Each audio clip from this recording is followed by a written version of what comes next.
Ukraine যুদ্ধ অবসানের শান্তি আলোচনায় আপত্তি নেই রাশিয়ার, তবে রাশিয়ার দখলকৃত এলাকা ছাড়বেন না বলে জানিয়েছেন দেশটির প্রেসিডেন্ট ভ্লাদিমির পুতিন। এমনকি ইউক্রেনের সেনারা যেসব এলাকা থেকে পিছু না হটলে বল প্রয়োগের হুঁশিয়ারি তার। এদিকে যুক্তরাষ্ট্র কিছু ক্ষেত্রে রাশিয়ার অবস্থান বিবেচনায় নিলেও অন্যান্য মৌলিক ইস্যুতে গুরুত্বপূর্ণ আলোচনা প্রয়োজন বলে মন্তব্য করেছেন পুতিন। ইউক্রেনের সঙ্গে রাশিয়ার যুদ্ধবিরতি ও শান্তি চুক্তির চেষ্টা চালাচ্ছে যুক্তরাষ্ট্র।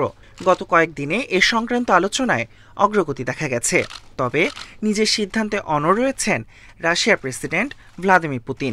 প্রস্তাবিত শান্তি চুক্তিতে কিয়েভকে বড় ধরনের ছাড় দেওয়ার মতো কোনো ইচ্ছে নেই তার। যুদ্ধ অবসানে শান্তি আলোচনায় আপত্তি নেই বললেও রাশিয়ার দখলকৃত এলাকা ছাড়বেন না বলে জানিয়েছেন পুতিন। এমনকি ইউক্রেনের সেনারা সেসব এলাকা থেকে পিছু না হটলে বল প্রয়োগেরও হুঁশিয়ারি দিয়েছেন। প্রস্তাবিত চুক্তিতে রাশিয়ার অবস্থান বিবেচনায় নিলেও অন্যান্য মৌলিক ইস্যুতে গুরুত্বপূর্ণ আলোচনা প্রয়োজন বলে মন্তব্য করেছেন পুতিন। এই চুক্তিকে ভবিষ্যৎ চুক্তির ভিত্তি হিসেবে ব্যবহার করা যেতে পারে। এখনই চূড়ান্ত সংস্করণ নিয়ে কথা বলা উচিত হবে না, কারণ এখনও কোনো চূড়ান্ত সংস্করণ তৈরি হয়নি। তাছাড়া নির্দিষ্ট কিছু বিষয় নিয়ে আমাদের আলোচনা করা উচিত। তিনি আরও জানিয়েছেন, শান্তি চুক্তি নিয়ে যুক্তরাষ্ট্রের কোনো খসড়া নথি নেই।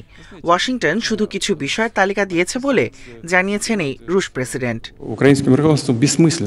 অবশ্যই আমরা শেষ পর্যন্ত ইউক্রেনের সঙ্গে সমাধানে পৌঁছাতে চাই, কিন্তু বর্তমানে বাস্তবে তা সম্ভব নয়। আইনি দিক থেকেও তা অসম্ভব। তাদের পক্ষ থেকে কেউ আলোচনায় অংশ নিতে চাইলে তারা আসুক, কিন্তু আমাদের যা প্রয়োজন তা হলো আন্তর্জাতিক পক্ষগুলোর স্বীকৃতি পায়।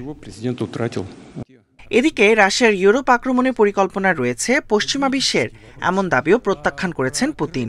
বরং নিজেদের রাজনৈতিক লাভ ও প্রতিরক্ষা শিল্পের স্বার্থে রুশ হুমকিকে বাড়িয়ে দেখানো হচ্ছে বলে দাবি তার।